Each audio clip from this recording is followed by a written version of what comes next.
be able to understand what's happening within the body. The anatomy is not simple. The geography even of the bones aren't simple. They have lots of little strange little anomalies to them. There's not really that many right angles in the body. The human body, like all things in nature, is built on curves and spirals, and it's very unique, the engineering of the human body.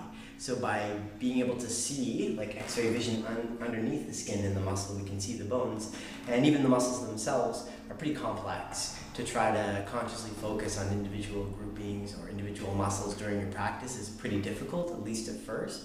But what everybody seems to be able to do is to get a handle on the movement and placement of their bones. And by understanding the navigation of the bones within the postures, you can really understand the postures. And the muscles tend to do what they're supposed to do, which is fall into a balanced, cooperative, synergetic relationship when the bones are in the right place. The bones are nice. It's three-dimensional too, so it's not just a flat picture, so people can put their hands inside him and look around and see his spine and his nerves. On the right side of his body, he has a lot of the ligaments of the body as well. So you can see, we're going to focus a lot on the knees. So you can see the collateral ligaments, cruciate ligaments, the meniscus inside.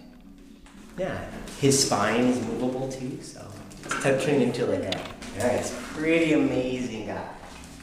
His spine moves. I move him a lot, so he tends to get a little bit out of place sometimes. He gets a little chiropractic adjustment. Back into place. But yeah, he's my little helper for all my anatomy classes and all my smart yoga classes.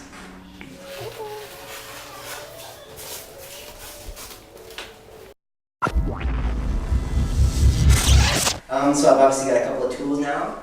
Got my toe spreaders in there to spread my toes out, made by Joya. And underneath, also made by Joya, master teacher. Women obsessed with feet are the footstones. So what the footstones do is they come underneath the foot, within the sole of the foot. Most of you have seen them before. And they lift the three arches of the feet. We're so absorbed in the feet in yoga because the feet are very important when we're standing. For vertical load bearing, the feet are the first spring point up for the rebound force of gravity, as you read in that definition of rooting, right? So just basic anatomy of the foot, I think most of you already know it. You can look down at your own feet if you like. Let's hold up Skeletor's. We have the heel, the calcaneus. We have the root of the baby toe, which is really metatarsal phalangeal joint one, right here, the root of the baby toe, and then what we call the root of the big toe here, tarsal head one. So these points, the heel to the baby toe base to the big toe base, and we make a distinction in the heel, and we say there's an inner and outer heel, and if you feel that in your foot, obviously you can roll to the inner edge of the heel and the outer edge of the heel. So these make up 4 points in the sole of the foot. Makes sense? There are 3 basic arches, just review. The medial arch from the inner heel to the big toe base. The outer arch, the lateral arch from the outer heel to the baby toe base. And then the transverse arch from the big toe base across the knuckles of the toes to the baby toe base. So when I stand on the footstone, that's why it's so nice. They give me that lift through all the arches of the feet, and they really show that. So you can see the knuckles of the feet beginning to be revealed. So the feet are alabanda, they're domes, they draw energy upwards. Most of you know this is review, right? Dome's like a suction cup or a jellyfish or a valve that sucks energy up and draws it upwards. As soon as the feet and the arches fall, the ankles begin to distort and everything starts to crumble downwards. Suddenly gravity becomes a burden, right? Because there's no rebound force, there's no reciprocal balancing force coming up into the bodies.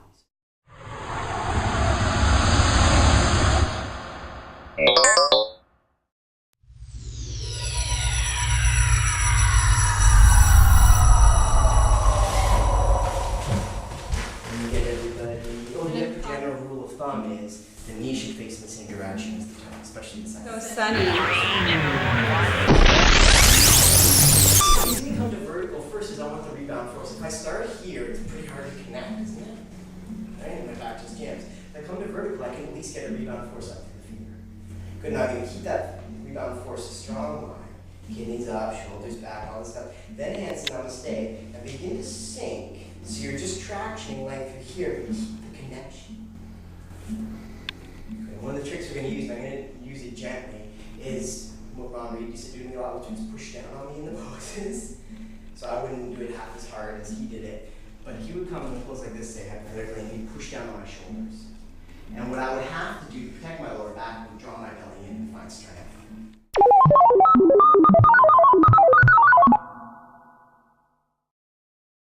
I would say what's probably happening is you're at a standoff. Yeah. Right? Yeah. The muscle's like, and you're like, come on. So eventually you have to feel that letting go, basically. The muscle we were talking about before, quadratus lumborum, kind of is like this. So it's kind of the back of the waist. Does that make sense? So it's the outer back body through here. You can touch it on yourself, you'll feel it right through here.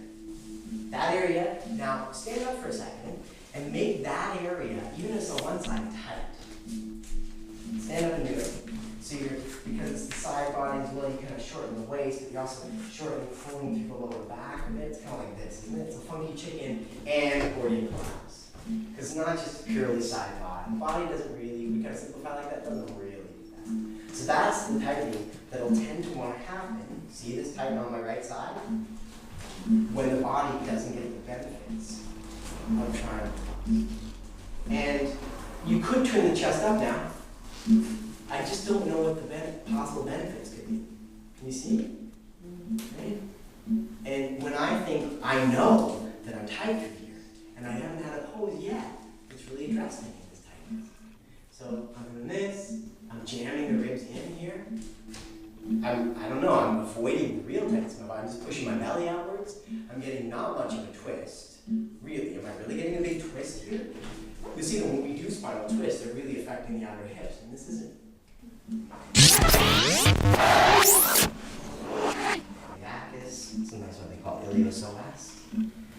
The psoas in particular we're going to talk about here runs down, comes through, and it attaches right here. So it really runs on a bit of a diagonal, doesn't it?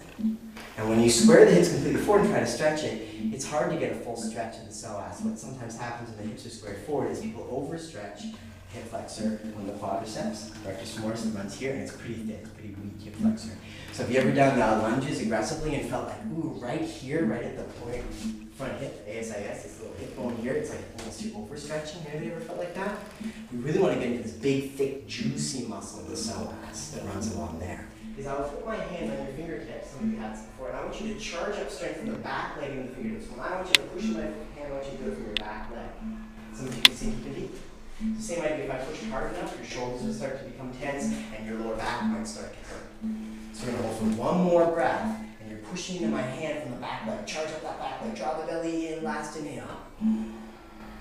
Beautiful exhale, bring your hands down. Step back, shoulders. Notice where they are in space. As you hold and as you lower. You're going to want to move forward, so pull them away from the ears, pull them to the ceiling, and as you come into upward dog, press into the wall behind you. Press the arm bones back. Beautiful exhale, downward dog, very nice.